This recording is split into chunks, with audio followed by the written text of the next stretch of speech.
Vaikrá contains many minute details about each animal sacrifice that was brought in the tabernacle. For each sacrifice, the Torah explains when to slaughter the animal, which parts the person should eat, which parts of its carcass should be burned up, and even which corner of the tabernacle altar to use to burn it. Sacrifices, sacrifices, sacrifices? What's it all about? The Hebrew word for sacrifice is korban, which comes from the word karov, close. These sacrifices were meant to bring people karov, closer to God. It may sound like a strange idea, but when you want to welcome new neighbors, you throw them a barbecue. When you want to show appreciation to God, you take your very best meat and you, well, throw it on the altar.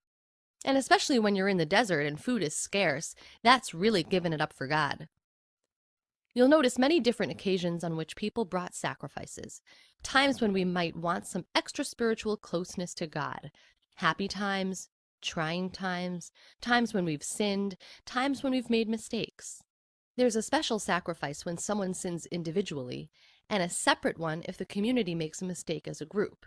This shows the difference between individual responsibility for our mistakes and communal responsibility, each of which requires a different type of spiritual work. There's even a type of sacrifice to bring if you think you sinned but you're not sure. And of course, don't forget the daily offering because it's important to grow closer to God each day, even during ordinary moments. And get this, even though many of these sacrifices were animals, most also had a vegetarian option. In those days, the veggie option was mostly because of the high cost of cattle. The Torah wouldn't want anyone to be excluded from becoming closer to God just because they couldn't afford a brand new ox, which back then was like buying a brand new motorcycle. So instead, you could bring a bird, which was cheaper.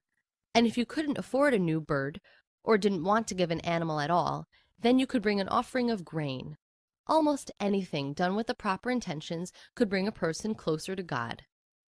The sacrificial system, although it might seem strange to us, was all about getting closer, closer to our Creator, closer to each other, and perhaps even closer to the animals, who were partners in this endeavor whether or not they knew it. It seems appropriate then that when animal sacrifice ended, sacrifices were replaced by prayer. As a matter of fact, our whole system of prayer is based on this system of animal sacrifice.